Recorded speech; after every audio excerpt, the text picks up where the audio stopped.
राधे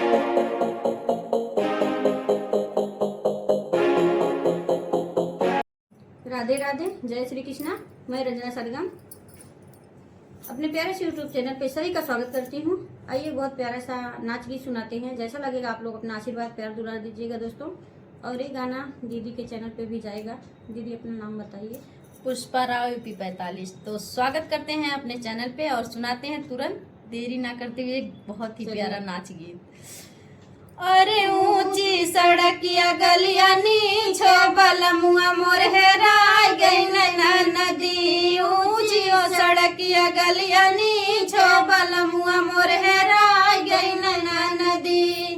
अरे हेराय गई नैना नदी, हेराय गई नैना नदी, हेराय गई नैना नदी। ऊंची हो सड़किया गलिया नीचो बलमुआ मोर हेराय गई नैना नदी। ऊंची हो सड़किया गलिया नीचो बलमुआ मोर हेराय गई नैना नदी।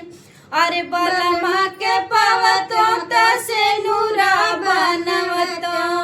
अरे बलमा के पावतो तसे नूरा बनवतो।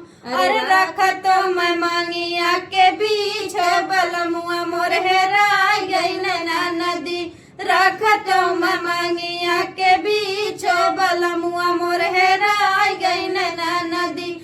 हेराय गई नैना नदी, हेराय गई नैना नदी, हेराय गई नैना नदी। ऊंची हो सड़किया गलिया नीचो बलमुआ मोर हेराय गई नैना नदी। ऊंची हो सड़किया गलिया नीचो बलमुआ मोर हेराय गई नैना नदी।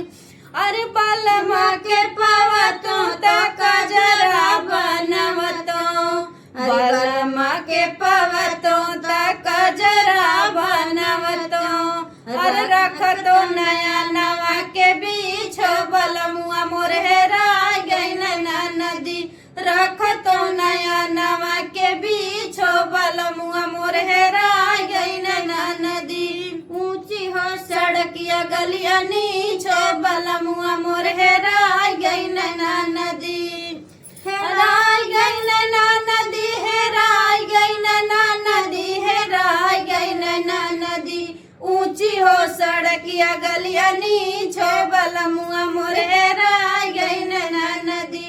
ऊंची हो सड़किया गलिया नीचो बलमुआ मोर हेराय गई नैना नदी। अरे बलमा के पावतो तक गजरा बनवतो। अरे बलमा के पावतो तक गजरा बनवतो। और रखतो मैं केसिया के बीच बलमुआ मोर हेराय गई नैना नदी। रखतो मैं केसिया के बीच बलमुआ मोर हेराय गई नैना नदी।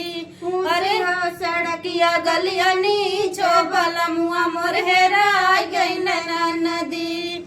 अरे गई नैना नदी, हेराय गई नैना नदी, हेराय गई नैना नदी। ऊंची हो सड़किया गलिया नीचो बलमुआ मोर हेराय गई नैना नदी। ऊंची हो सड़किया गलिया नीचो बलमुआ मोर हेराय गई नैना नदी।